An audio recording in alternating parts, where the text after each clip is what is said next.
organizer with Motor City Green Riders. So we have some good news and some bad news. The good news is that the campaign organization that has done a great deal of roundtables, polling, and message testing on voters across the 4 counties has found consistently that when voters are educated about the basic aspects of the plan and what it means for the region, we win hands down. There's no well-argued or coordinated opposition that we're facing. So if we can educate voters sufficiently, we're going to win handily. That's not the problem. The bad news is that we face a pretty serious informational deficit for lots of the eligible voters in Southeast Michigan. The RTA has not managed to communicate what this is going to mean for lots of people in the region across the board to a sufficiently large proportion of voters, and that's where we come in. So we're going to be approaching this problem through the lens of 2 main outreach strategies, organizing and mobilizing. So what we're doing here is an example of organizing, of bringing people in who will not just show up to vote, but will then be there to work for outreach of all other people. Mobilizing is simply being able to reach, just reaching people to get them to come out to vote. So our game plan here is to develop a volunteer base that can both be simultaneously bringing in as many volunteers as possible and also doing the boots on the ground work of educating people on a lot of different fronts. So there are going to be a lot of opportunities going forward for volunteering.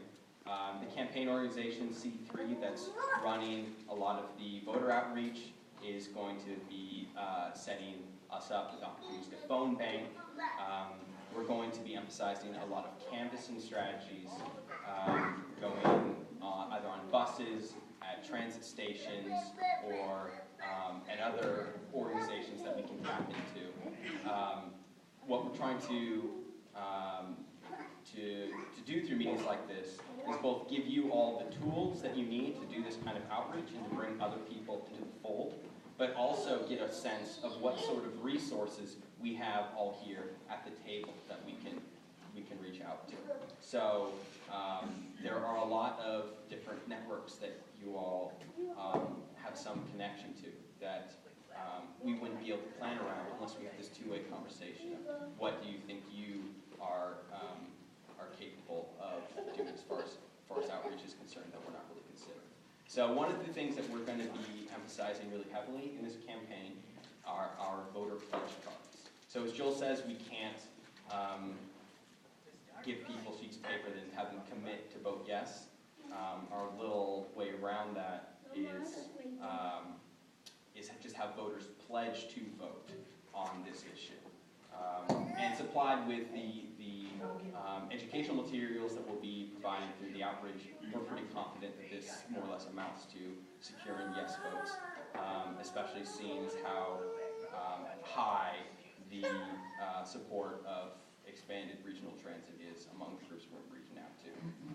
Mostly bus riders is our organizational focus, but hopefully we'll be able to broaden beyond that at this time. So we'll be emphasizing the voter pledge form.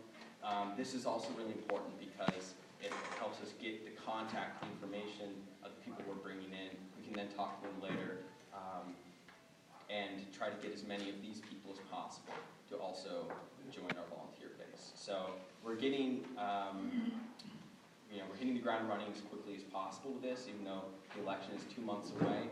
We want to be developing our voter base as quickly as possible.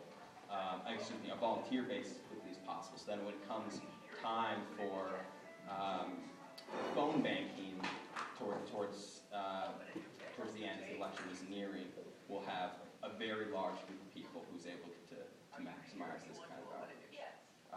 So Joel and I were going to demonstrate the basics of our voter pledge card. They were stacked up here before. I don't know if you all picked one up. They're fairly straightforward. Do you have a question?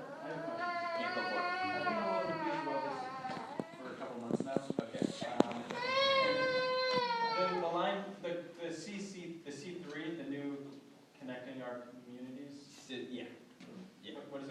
Citizens for Connecting Our Communities. Citizens for Connecting Our Communities is the campaign branch. Yes, well, so that's super confusing because their shorthand is C3, but they are not a 501c3, they're a 501c4. So they're able to make a card that says, I would vote yes, or something like Yes. that, right? So is there do they have a parallel campaign or something going on that, if I wanted to, I think this is a great strategy, but if I didn't want to, I wanted to be a little more forward about the fact that I want to encourage people to vote yes.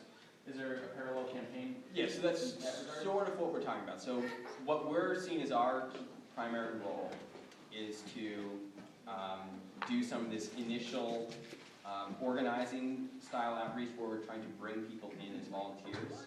C3, the campaign organization that can say vote yes, is going to be running a lot of those phone banking operations.